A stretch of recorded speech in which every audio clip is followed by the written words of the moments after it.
Bonjour à toutes et à tous, ce podcast vous est présenté par Franck Gonzalez.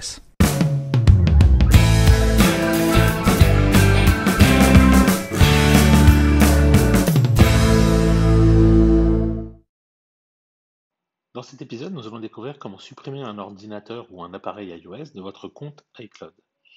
Pour suivre cet épisode, vous devez disposer d'un compte iCloud, en connaître les identifiants et les mots de passe, et être en mesure de valider l'authentification à deux facteurs. Sachez que cet épisode a été réalisé sur un MacBook Pro de 2016 fonctionnant sous macOS Monterey 12.1. Alors, si comme moi vous êtes possesseur de nombreux appareils, alors iPhone, iPad ou Mac, et que vous les avez associés à votre identifiant Apple ou identifiant iCloud, c'est la même chose, et que finalement vous souhaitez supprimer ces appareils, on pourrait imaginer que vous avez donné un appareil et vous avez oublié de supprimer l'appareil de votre compte iCloud, eh bien sachez qu'il est possible de le faire directement depuis une page web avec votre identifiant. En vous connectant sur le site appleid.apple.com, vous allez pouvoir supprimer vos appareils que vous ne souhaitez plus voir associés à votre identifiant. Alors, pour les besoins de cet épisode, j'ai associé un identifiant de formation, différents appareils, un iPad, un MacBook et puis mon Mac également.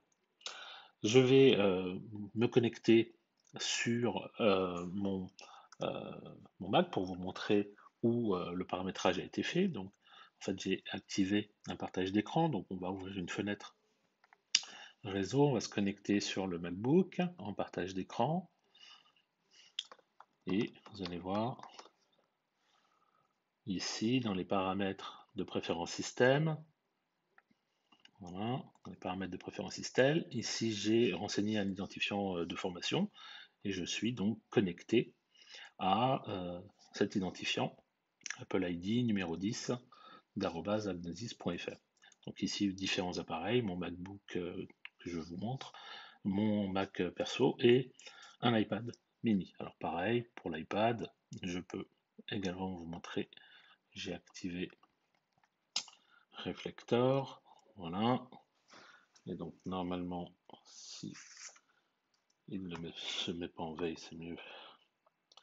Je lui avais demandé de ne pas se mettre en veille, mais évidemment, il s'est mis en veille. Voilà, on va le réveiller. Je suis connecté. Et donc dans les paramètres, ici, réglages, j'ai bien le même compte qui a été validé. Et je retrouve d'ailleurs les mêmes appareils. Donc je pourrais éventuellement dissocier cet iPad de mon compte tout simplement en cliquant ici sur déconnexion, hein. Mais j'ai également la possibilité, pourquoi pas, de le faire directement depuis mon compte, depuis le site web. Alors comment ça se passe? C'est relativement simple. Alors on va laisser l'iPad, le MacBook à la rigueur, on va voir plus tard. Je vais ouvrir Safari, je vais aller sur appleid.apple.com, je vais me connecter, donc je renseigne mon identifiant et le mot de passe qui va avec. J'ai une demande d'identification à deux facteurs, donc là si je prends mon, mon iPad mini, vous voyez qu'ici j'ai une demande de connexion, donc je vais toucher autoriser. Alors, il se trouve que j'ai la même chose en ce moment sur mon MacBook. Et sur le Mac mini, j'ai donc un code qui s'affiche. Alors vous ne le voyez pas en partage d'écran, c'est normal. Et je vais le taper. Donc ici,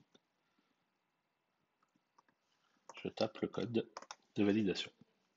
Donc je suis connecté sur le site web appleid.apple.com.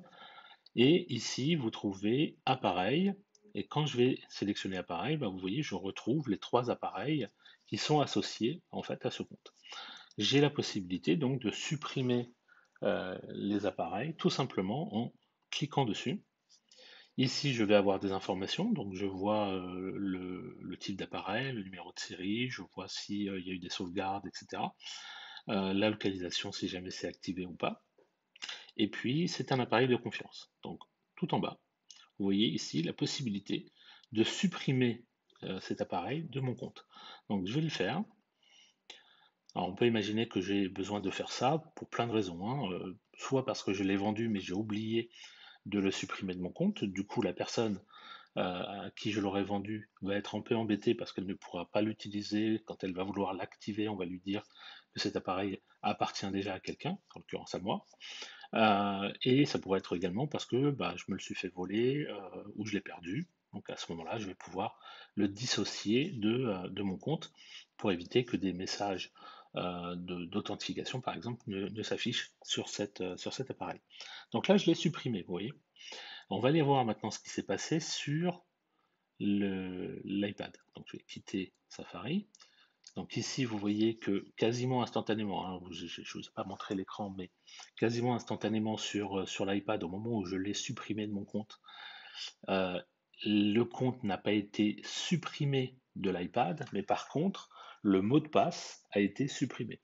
Du coup, si jamais je veux de nouveau utiliser mon appareil, parce que bah, c'était une erreur, eh bien, il va falloir que j'aille ici, vérifier mon identifiant en allant dans les réglages, bon, en fait, j'y suis déjà, hein, et en fait, on va me demander tout simplement de retaper le mot de passe de l'identifiant Apple. Donc, imaginons que mon appareil, je l'ai vraiment perdu, etc. Bah, là, pour le coup, la personne qui me l'a volé ou qui l'a trouvé n'a plus accès aux éléments liés à mon identifiant Apple, puisque le mot de passe a été supprimé de l'appareil. Par contre, le compte n'a pas été supprimé. Bon, c'est un moindre mal. Donc là, si jamais je veux de nouveau utiliser cet appareil, parce que je l'ai retrouvé, parce qu'on me l'a rendu, parce que finalement la personne à qui je l'ai vendu n'en veut plus, eh bien ici, il va suffire tout simplement de retaper le mot de passe qui est lié à cet identifiant. Donc là, je vais juste 30 secondes masquer pour éviter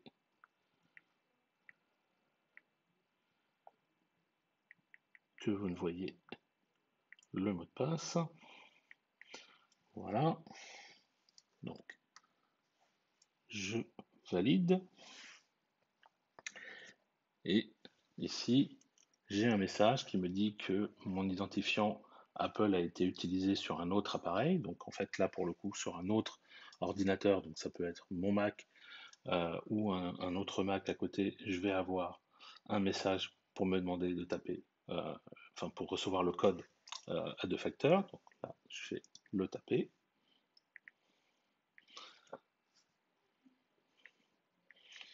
Voilà. Et donc là, j'ai revalidé en fait le compte. Alors même si ici, il y a toujours marqué mise à jour de l'ID Apple, en fait, quand je vais toucher, on va simplement me demander de continuer les réglages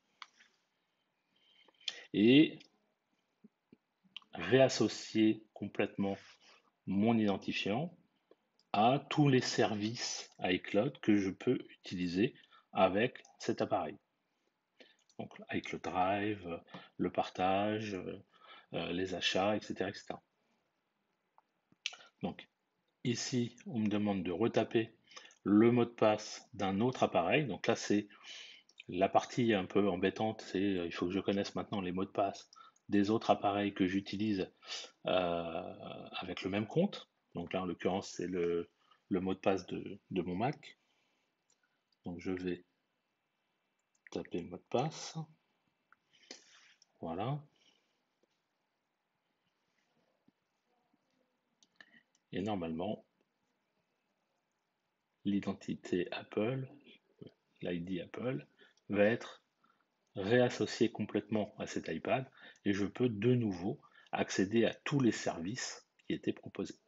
Donc pour supprimer, si on fait un résumé de ce qu'on a vu, pour supprimer un appareil de son compte Apple, il suffit d'aller sur le site web appleid.apple.com, de s'authentifier, d'aller dans mes appareils, de supprimer l'appareil du compte et finalement si on le retrouve, cet appareil, ou si on veut le réassocier, ben, il suffit simplement de retourner sur l'appareil, de retaper son identifiant, non, l'identifiant il est déjà là, le mot de passe pardon, de l'identifiant et une authentification à deux facteurs, plus éventuellement le mot de passe d'un autre appareil de confiance.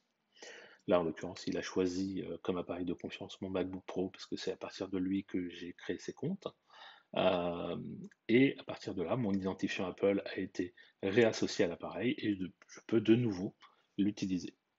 Donc voilà comment on peut gérer, par exemple, la vente d'un appareil en ayant oublié de supprimer l'identifiant ou alors tout simplement supprimer un appareil de son identifiant parce qu'on ne l'a plus, on l'a perdu, on l'a volé ou que sais-je. Voilà, merci d'avoir suivi cet épisode. J'espère que vous l'avez trouvé utile et compréhensible. Si vous souhaitez en connaître davantage sur l'utilisation de macOS ou d'iOS, merci de consulter notre site web à l'adresse www.agnosis.com, puis suivez les thèmes formation macOS Monterey ou iOS depuis la page d'accueil. À bientôt pour un prochain épisode.